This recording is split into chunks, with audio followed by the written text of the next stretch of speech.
This is why it's so hard to imagine life after capitalism. So this is something that I think about because in the sense that all I know is capitalism. It's what I've lived under. It's all I understand. And so if you've watched my previous videos on second thought videos, there's a lot of I like all these aspects of socialism, but there are these things about capitalism or at least markets that kind of make sense to me. And so maybe this video will address those things that I'm talking about. And so that's why I thought this seemed very interesting for me at the kind of stage of learning that I'm at. It's a feeling about the world that's probably best captured by British PM Margaret Thatcher, who famously said, "There is no alternative." Or by political scientist Francis Fukuyama, who declared that we've arrived at the end of history.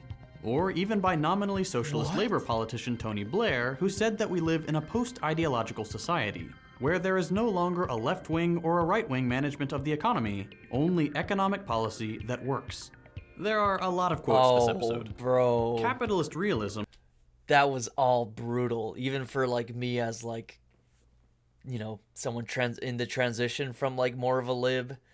That was all painful to hear to my ears. Capitalism might be flawed or even downright cruel, but at the end of the day, it's the best we've got. I at least don't say that. I don't think capitalism is the best we've got. I think it clearly has to be, in the medium to long term, some form of what I've heard of from socialism and Marxism. I do think it is that. It's like I said, it is I've said this before. It is the details where I'm a little bit muddy. That would probably be solved if I just read theory, but that's not where we are today. Okay, well, maybe we'll get there. Let's just watch this video. Hardly anyone thinks capitalism is really handling the world all that well. The global wealth gap keeps growing, environmental collapse is more likely. I think I disagree with second thought here. The problem is too many people are comfortable with this form of capitalism.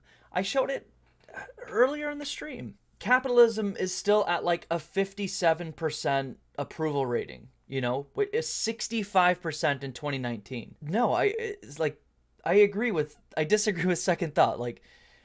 There are a lot of people who are happy with this form of capitalism, and that is a problem. Each and every year, social services keep getting gutted, and we live in a perpetual state of lots of people are happy with those social services getting gutted, at least in the US.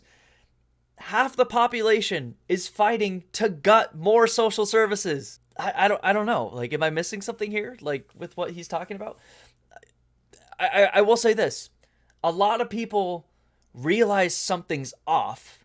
Even Republicans. They realize something's wrong, but they don't understand that it is because of the issues that this capitalist system is causing. And so they think the solution is more capitalism, more free markets. So maybe that's what second thought is getting at. I think they 100% agree.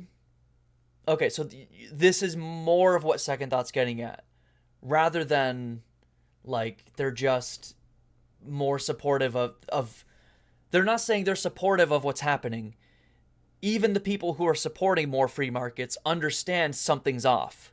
They just don't realize the solution is to actually move away from unregulated capitalism, or maybe capitalism in general, rather than more free markets, which, oh my God, I vehemently am against the free market, fundamentally. Whether or not some form of market can exist, free markets, big no for me. And there are clear ways in which an economic model that seeks growth and profit at all costs, backed up by the most powerful governments in the world, at the very least seriously contributes to the mess we're in. Agree. But still, in the back of your Agree. mind, some part of you can't really imagine anything better. French philosopher Alain Badiou. Yeah, so maybe I'm at a step beyond this video. Specifically, this video maybe is for me a year ago. Not that to say I won't finish it or that it's not interesting, but I'm definitely at the okay, we need something different. Clearly what we're doing here isn't enough. This is wrong. Now, I'm still not clearly 100% convinced of any specific ideology.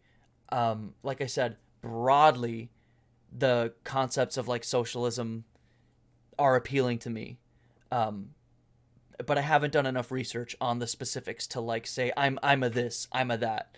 I just haven't. Like I wouldn't feel comfortable. That's why I don't feel comfortable calling myself a socialist. Like I just haven't done the research yet. The development of capitalism, when you listen to its advocates, rarely acknowledges historical circumstances, like the geographic isolation of the first countries where capitalism took root, or the success of liberal revolutions, the absence of global ideological and economic competitors during the period of initial development, the support of the feudal monarchical order that preceded it, the coinciding technological developments that allowed for the enslavement of an entire continent's labor in the process of primitive accumulation, or the crushing of socialist projects in coups, assassinations, invasions, and wars in economically and militarily less developed states.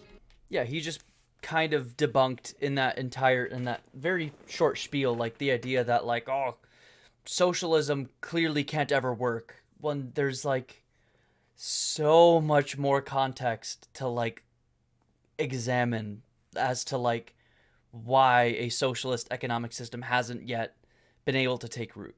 Like that was I want to clip that and like just show that to like anyone who's like socialism can't work because it's been tried and it hasn't worked.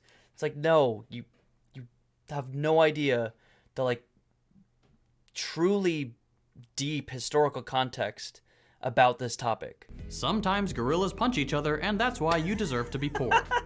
This natural... Altogether, these different narratives try to establish the idea that capitalism is neutral in its existence, that it is welded to the structure of reality. Socialism or communism, those are imposed on top of the real world. They're just ways to try and change the world away from how it really is, to impose an ideology on reality. Not capitalism, though. Okay, so remember I was like, maybe I'm beyond this step of this video. I do think he is bringing up an interesting point that is changing my view currently. And I said this earlier in the video. For me, yeah, the actions that we take in a capitalist system about like being selfish, I do think are natural in the sense that that is more primal, more, like I said, connected to our like almost in a vestigial way to our mammalian past, and that something like socialism and Marxism is a more human, like transcendent next step that requires like people to take unnatural steps, is my point. He's arguing no, socialism and Marxism can be not rationalized, but can be reconciled. Socialism and Marxism can be reconciled to our naturalistic... Yeah, exactly, Taco, thank you. Can be reconciled to certain natural aspects of our being animals. Crises are often moments where capitalism comes into the foreground and faces the risk of being challenged. The benefit of capitalist realism in these moments is that it suppresses the revolutionary idea of... And then what we do whenever capitalism is challenged, all of a sudden we become socialists. And like, I mean, I'm sure you've seen the memes where it's like, socialism for the rich and rugged individualism for the poor. Like, we're totally fine with like corporate socialism. You need a bailout, you got it. Farmers need to be bailed out, they got it. Billionaires need to be bailed out, they got it. Rugged individualism for everyone else. Like, as soon as capitalism is tested, like, socialism is there to like fix it. Isn't that like a delicious irony? Like, yeah, the minute capitalism is challenged, it needs to be like fixed via like collective action. Your son's a fascist. You're like 22. You don't have like a son old enough to like be a fascist. Oh god. No, this was a good video. It's way past my bedtime, so I don't even want to do an outro. This is a good video. I highly recommend you check it out. Check out Second Thought. And if you're watching this on YouTube, be sure to subscribe if you enjoyed the video.